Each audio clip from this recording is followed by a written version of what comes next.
그래, 비전 트랜스포머 발표를 논문 공유를 하게 된 민용이라고 합니다. 어, 2020년 10월에 처음 등재가 되었고, 사실 저번 주에 이제 사이클 MLP를 하면서 잠시 나왔던 내용이긴 한데, 사실 또 많이 유명해서 많이 아실 것 같아요. 근데 제가 생각한 것들, 그리고 제가 읽으면서 느꼈던 것들을 간단하게 공유 드리고 빠르게 마무리해 보도록 하겠습니다. 네, 순서는 다음과 같이 진행을 할 거고요. 우선 NLP의 거의 표준으로 자리 잡은 트랜스포머 아키텍처를 이제 컴퓨터 비전에 활용하기 위해서 다양한 시도들이 있었는데 그 전까지는 좀 제한된 시도들이 있습니다. 컨볼루션 네트워크와 함께 결합해서 사용한다든지 아니면 컨볼루션 뉴럴 네트워크 전체 구조에서 일부분을 어떤 어텐션 연산으로 바꾸면서 어, 이런 컴퓨터 비전에 적용한다든지 이런 방식으로 이루어졌는데 논문에서 제시한 비전 트랜스포머 같은 경우는 이제 2017년 논문에서 제시한 그 스탠다드 트랜스포머 구조를 그때 거의 수정 없이 그대로 활용을 하고요. 특히 이미지를 이제 패치 단위로 나누어서 진행을 하게 패치 단위로 나눠서 그걸 일렬로 플래튼 한 다음에 그 시퀀스를 트랜스포머의 입력으로 제공해서 비전 트랜스포머를 구성을 했고요. 이렇게 했을 때 그 컨볼루션 네트워크의 소타 성능에 비견할 정도의 또 특정 데이터셋에서는 성능을 뛰어넘는 것을 보여줬고요. 특히 이제 학습에 있어서 훨씬 더 적은 컴퓨테이션 리소스를 바탕으로 학습을 진행할 수 있었는데 어떻게 이렇게 됐고 왜 그런지를 한번 공유해 보겠습니다. 우선은 NLP에서 트랜스포머를 어떻게 학습을 시켰는지에 대해서 먼저 생각을 해볼 필요가 있는데요. 먼저 NLP에서는 큰 텍스트 코퍼스, 큰 거대한 말뭉치를 바탕으로 프리트레인을 진행하는데요. 예를 들어서 특정 단어들이 주어졌을 때 다음 단어가 무엇이 올지를 예측한다든지 아니면 특정 두 문장이 주어졌을 때 서로 연속되는 문장인지 이렇게 프리트레이닝을 해서 모델이 언어적인 이해도를 높이고 그다음에 이제 원하는 태스크 스페시픽한 데이터셋에 파인 튜닝을 진행을 했고 이렇게 기존 대비 굉장히 높은 성능 향상을 보였습니다. 특히 이 트랜스포머가 가지고 있는 컴퓨테이션 에피션시와 이 스케일러빌리티 확장 가능성 덕분에 더 모델이 크게 만들수록 더더욱 좋은 성능을 보여줬고요. 근데 이제 컴퓨터 비전에서는 대부분이 이제 컨볼루셔널 기반으로 한 구조들이 주를 이루고 있었고, 이제 CNN like architecture와 셀프 어텐션을 결합한다든지 아니면 이 CNN like architecture, 셀프 어텐션을 완전히 대체한다든지 하는 그런 과정들도 있었는데 이제 스케일적으로 효율적이지 못했는데요. 예를 들어서 이 어텐션 연산 경우 같은 경우는 이제 컴퓨터 비전에서는 이전에 픽셀 단위로 많이 사용을 했는데 그렇게 되면 픽셀 수가 굉장히 많기 때문에 글로벌한 어텐션을 할 수가 없어요.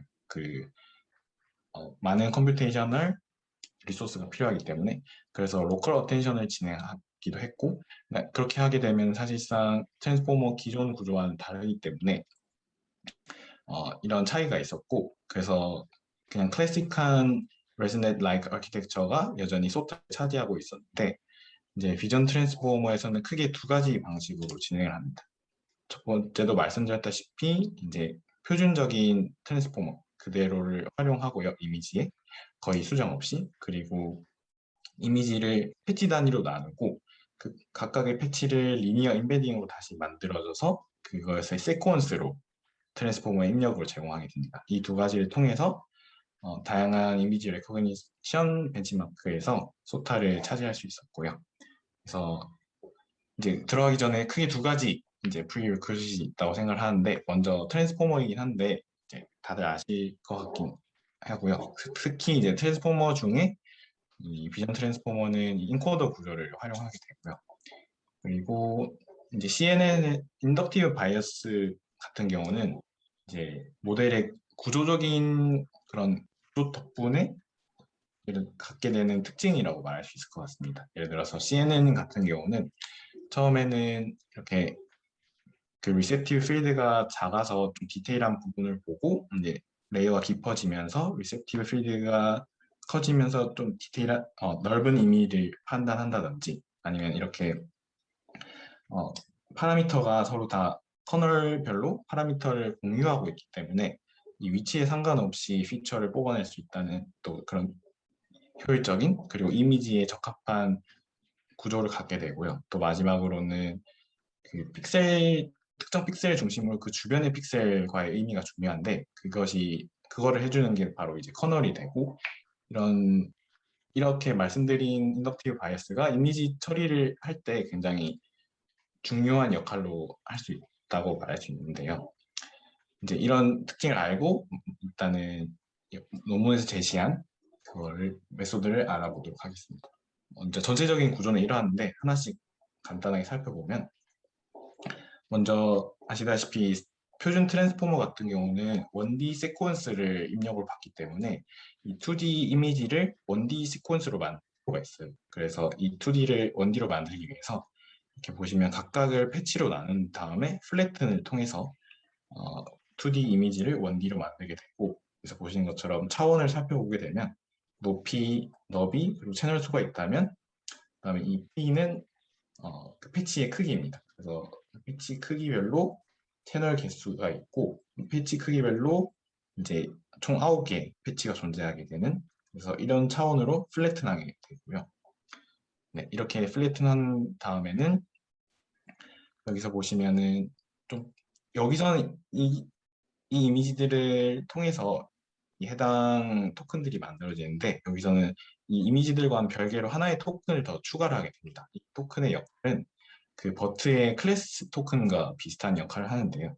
이게 학습 가능한 임베딩의 형태로 되어 있고 이 토큰이 전체 이미지의 리프레젠테이션을 담도록 학습을 진행하도록 되어 있어요. 왜냐하면 이제 이 트랜스포머 인코더를 다 거치고 나서 최종적으로 클래시피케이션을 할 때 이 해당 클래스 토큰에 대한 임베딩을 활용해서 클래시피케이션 진행하게 돼서 이, 이 클래스 토큰이 전체 이미지 리프레젠테이션을 담도록 학습을 하게 되고요. 그래서 이미지와 별도로 하나의 토큰이 하나 더 추가된다는 점이 있고 그다음에 이 경우 같은 경우는 이제 이 이미지 패치 단위를 이제 리니어 프로젝션을 통해서 원하는 D 디멘션으로 매핑을 하게 됩니다. 그래서 이 D 디멘션이 일종의 토큰처럼 패치 임베딩의 역할을 하게 되고 네, 이렇게 차지를 하게 되고 이제 이것들이 입력으로 주어지는데요. 근데 그 전에 마지막으로 하나 추가되는 게 이제 포지션 임베딩입니다. 저희가 2D 이미지를 1D로 패치 단위로 놨기 때문에 단순히 이렇게 넘겨주기만 하면 위치 정보가 빠지게 되는데요. 그 위치 정보를 이제 보충하기 위해서 여기서 보시면 0, 1, 2, 3, 9까지 위치를 나타내는 포지션 임베딩을 추가해 줌으로써 두 개를 더해서 이렇게 트랜스포머의 인코더의 이 입력으로 제공된 이 임베딩들을 바탕으로 인코더를 진행을 하게 되는데요. 이 트랜스포머 인코더는 기존 논문에 제시된 구조와 하나도 다름없이 다 똑같고요. 그래서 처음에 임베딩이 들어오면 레이어 노멀라이제이션을 거치고 멀티헤드 어텐션을 거친 다음에 스킵 커넥션을 하게 되고 또 한 번 더 레이어 노멀레이션을 거치고 마지막으로 피드포워드 네트워크를 통해서 나온 결과에 한 번 더 스킵 커넥션을 거치는 그리고 이거를 총 1개의 블럭을 통해서 반복하게 되고요. 그래서 이거는 기존 트랜스포머 논문 구조와 완벽하게 일치를 하고요. 그래서 이거 나온 결과를 바탕으로 마지막에 저희가 처음에 말씀드렸던 이 클래스 토큰을 바탕으로 마지막에 이제 멀티레이어 퍼셉션을 통해서 클래시피케이션을 최종적으로 진행하게 됩니다. 이런 식으로 프리트레인을 하게 되고요. 네, 전체적인 결과는 크게 이제 세 가지 형태를 마지막으로 이제 하이브리드라는 형태를 하나 더하게 했는데 이렇게 세 가지 형태로 진행했고요. 이 세 가지 차이는 레이어 개수 그리고 또 히든 디멘전의 사이즈 차이가 있고 그렇기 때문에 모델 사이즈가 휴지로 갈수록 점점 더 커지는 것을 확인할 수 있고 이제 방금 보여드렸다시피 이제 프리트레이닝을 하고 클래시피케이션 다양한 데이터셋에 대해서 클래시피케이션을 했을 때 다른 기존의 레지넷 기반 모델보다 그 당시 기준이긴 한데 대부분 소타를 이기는 모습을 보여줬고, 또 여기서 보시면 예를 들어서 TPU V3 코어로 이렇게 했을 때 걸리는 시간을 거의 4분의 1배, 이 휴지 모델 기준으로 4분의 1배까지 효율적인 측면에서도 향상이 있었던 것을 확인할 수 있습니다. 그리고 두 가지 측면에서 비전 트랜스포머를 한번 해석을 해보고자 하는데요. 지금 보시면은 이 그래프가 이미지넷, 그리고 이미지넷 더 큰 버전, 그리고 이미지넷 이것보다 훨씬 더 많은 데이터셋을 가지고 있는 세 가지 종류의 데이터셋이 있고요.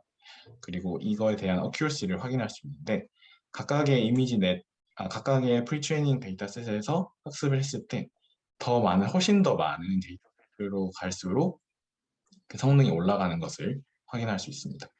특히 이제 기존에는 이제 BIT, 기존 소타를 보시면은 얘에서도 기존 소타가 높고 해당 데이터에서도 소타가 좀 더 높은데, 이제 최종적으로 했을 때는 가장 큰 데이터셋으로 프리트레이닝을 했을 때 가장 좋은 소타를 이기는 모습을 보여줬고요.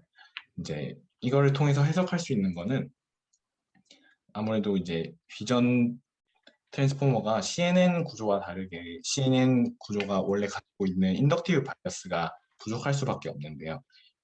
그 데이터셋을 엄청나게 크게 해줌으로써 이 엄청나게 큰 데이터셋이 이 트랜스포머가 기존 CNN이 갖고 있는 인덕티브 바이어스를 이길 수 있다는 것을 보여준 것도 있고, 또 이런 게 지금 트랜스포머가 굉장히 다양한 분야에서 활용이 되고 있어요. 특히 뭐 시퀀스 데이터라든지 태블릿 데이터 같은 경우는 템넷도 있고, 이렇게 사실 그 트랜스포머 구조가 이 셀프 어텐션 구조가 굉장히 제네럴한 구조인데, 이렇게 굉장히 많은 데이터셋을 활용해서 했을 때 기존의 모델들이 갖고 있는 어떤 인덕티브 바이어스를 이길 수 있을 정도의 굉장히 제네럴하고 굉장히 확장 가능성이 좋은 모델 구조라고 논문에서 제시가 돼 있었고, 또 한 가지 더로는 이제 이 해당 그림을 보시면은 이제 원래는 순서를 보시면은 2D 이미지인데도 그냥 1, 2, 3, 4, 5 그냥 9까지 이렇게 1D 형태로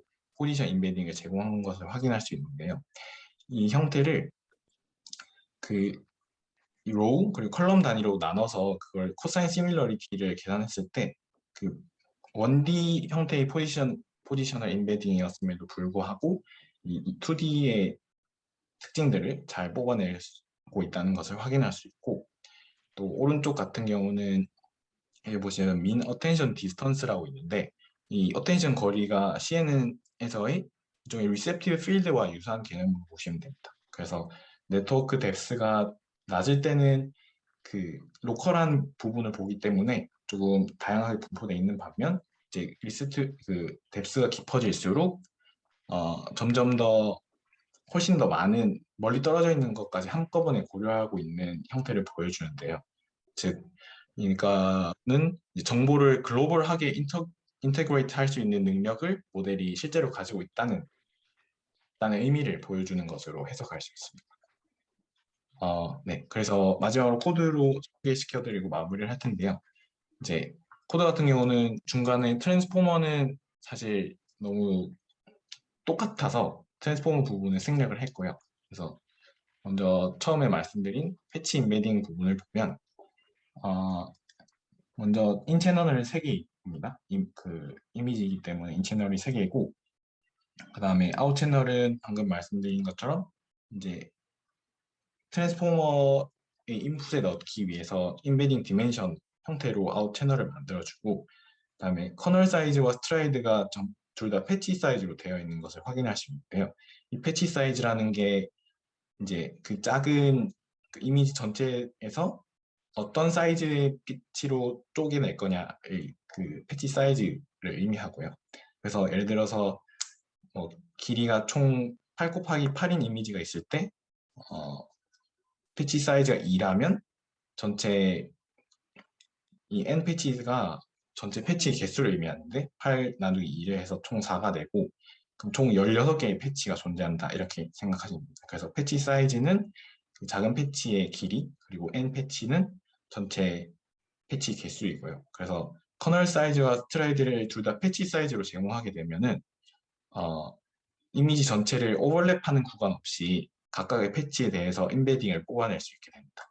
그래서 이 컨브 2D를 이용해서 패치 임베딩을 할 수 있게 되고 그래서 그 똑같은 클래스의 포워드 부분을 보시면 이제 프로젝션을 하고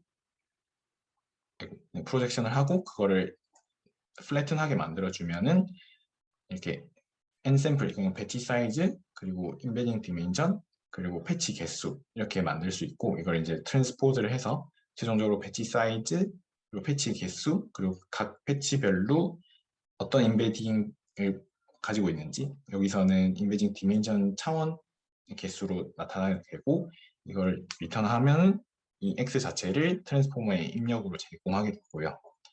그다음에 마지막으로 이거는 이제 전체 비전 트랜스포머의 포워드 부분을 한번 가져와 봤는데요. 이제 전체적으로 한번 복습을 할 수 있을 것 같은데 이제 방금 보여드린 것처럼 전체 이미지를 패치 임베딩에 보내서 이 리턴 값을 얻게 되고 그다음에 처음에 말씀드린 것처럼 클래스 토큰을 하나 새로 만듭니다. 이 클래스 토큰 같은 경우는 이미지 리프레젠테이션을 담을 수 있도록 학습하기 위해서 존재하는 건데 그래서 이 클래스 토큰을 따로 하나 만들고 기존에 있는 패치된 임베디된 패치에 이거를 더해서 총 원래의 패치에 플러스 1개를 하게 된 결과가 완성이 되고요. 여기에 이제 이미지 정보뿐만 아니라 위치 정보를 제공해야 하기 때문에 이미지 정보에다가 포지션 임베딩을 더하게 돼서 최종 트랜스포머의 입력으로 제공하게 됩니다. 그렇게 되면은 이제 이 셀프 블럭이 방금 보여드린 인코더 블럭인데요. 이 트랜스포머 블럭 총 예를 들어서 베이스면 총 12개에 거치고 최종적으로 나온 결과에 레이어 노멀라이제이션을 마지막으로 한 번 더 하게 되고요.